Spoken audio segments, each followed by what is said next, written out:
André, votre cousin, est-ce que vous avez essayé une médiation entre les deux pour qu'ils se parlent et pour qu'on passe les ponts sur tout ce qui s'est passé? Bien sûr, après pour moi, je dis c'est quelque chose de privé. Ce qui est privé, comme j'ai dit à l'un ou à l'autre, ce qui est privé, restez privé. Mais l'équipe nationale, restez l'équipe nationale. C'est au-dessus de nous tous, c'est au-dessus du ministre, c'est au-dessus du président de la fédération, c'est au-dessus du coach, au-dessus des joueurs. Nous partirons tous, l'équipe nationale restera. Alors, s'il y a quelque chose en privé, réglez ça en dehors de l'équipe nationale. Qu'il n'y ait pas de conséquences, d'impact sur l'équipe? Jamais. Ça, jamais. L'équipe gagne tout le monde. C'est comme ça. Très bien. Est-ce que je voulais poser une dernière question?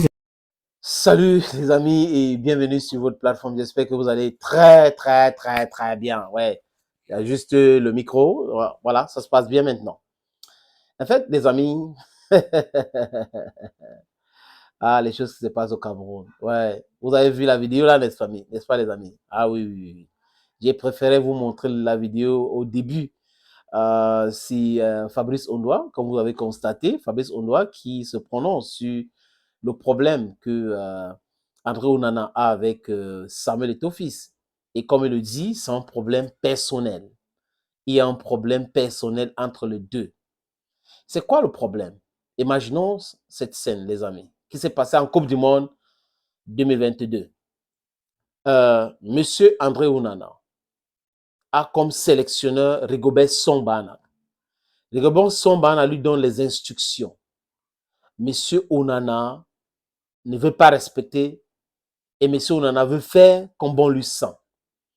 Monsieur Onana aujourd'hui dit que le chef, c'est le sélectionné, il parle de Marc Brice, mais monsieur Onana a manqué du respect à Rigobert Song-Bahana.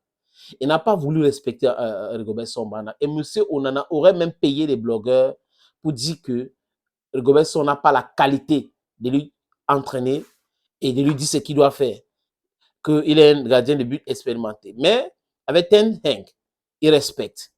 Avec Amorim, aujourd'hui, il respecte. Avec Marc Brice, il semble respecter. Donc, vous voyez que c'était un complot contre la personne de Rigobert Song-Bahana. André Onana est bien avec son père spirituel. Samuel Eto'o qui lui a tout donné. Sa protection, son argent, envoyé à l'école de formation et autres. Et avant la Coupe du Monde, André Onana était comme ça avec Samuel Eto'o-Fils. Il postait les photos avec Eto'o, mon parrain. Pendant la Coupe du Monde, il y a eu un problème. Et là, Rigobert Song a eu un problème avec André Onana. Et André Onana, donc, a été expulsé ou a décidé de quitter la tanière. C'est comme ça qu'il quitte la tanière. Mais il part de la tanière avec la colère. Et Aboubakar Vincent nous a renseigné sur ce qui s'est réellement passé. André Onana aurait manqué de respect à Rigobert Song. Rigobert Song lui parle, Rigobert Song lui parle. Et c'est ce que Aboubakar Vincent a dit dans une de ses sorties. Je n'invente rien. C'est sur Canal. Vous pouvez aller regarder en ligne des bas de recherche. Vous allez voir la déclaration d'Aboubakar Vincent concernant le conflit André Onana et Rigobert Song. Et Aboubakar Vincent avait dit que je lui ai dit au petit là que tout ne peut pas être rose avec toi. Tu arrives, il y a des choses que tu fais avec et autres. C'est ce qui s'était passé. Maintenant, André Onana appelle Samuel Eto'o-Fils pour intervenir. Eto'o n'intervient pas parce que le sélectionneur a déjà décidé. Et là, André Onana se fâche et il se met en colère et on connaît la suite. Inter de Milan, il jouait là, à intervenir. Inter Milan a cherché à savoir pourquoi est-ce qu'il a été expulsé ou pourquoi il a quitté la tanière de façon précipitée la Coupe du Monde et toutes ces explications-là. Voilà, pour moi, je pense que voilà là où il y a ces problèmes personnels. Mais André Onana a tout gâté, les amis. On peut avoir des problèmes avec son parent, c'est normal.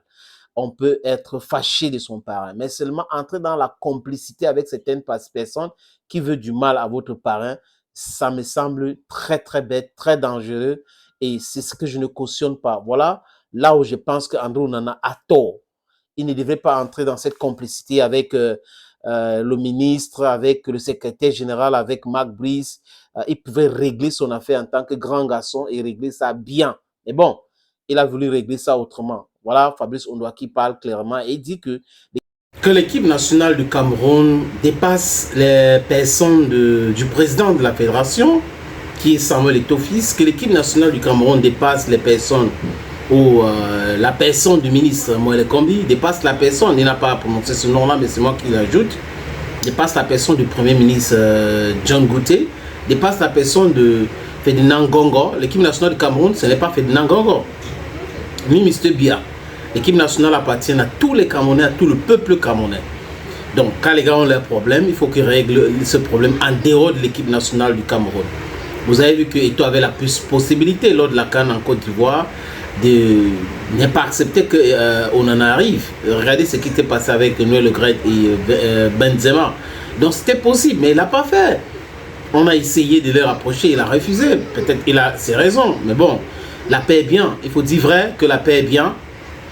Espérons, les amis, que le président de la fédération avec son fils vont se rencontrer et vont taire les querelles, ils vont régler les problèmes parce que, comme a dit Fabrice, c'est un problème personnel. Et les problèmes personnels se règlent en dehors des cadres qui concernent tout le monde. Cadre public, quand ça concerne tout le monde, c'est lié notable, donc on peut comprendre. Je ne suis pas d'accord avec Onana sur certains aspects que je vous ai mentionnés dans cette podcast, mais aussi des uns et des autres ont peut-être leurs erreurs qu'ils ont commis. Mais aujourd'hui, les amis, je répète encore que la paix est bien. S'il y a une possibilité de faire la paix avec quiconque, je crois qu'il faut faire la paix, mais tout en restant très sage, très intelligent, parce qu'il y a des paix qui cachent d'autres choses qui peuvent faire chuter les gens. On doit juste être lucide et avancer très intelligemment. Thank you, friends, for always watching vids on this platform. It's always an immense pleasure. We'll take the appointment for some other time. From me to you, it's bye-bye.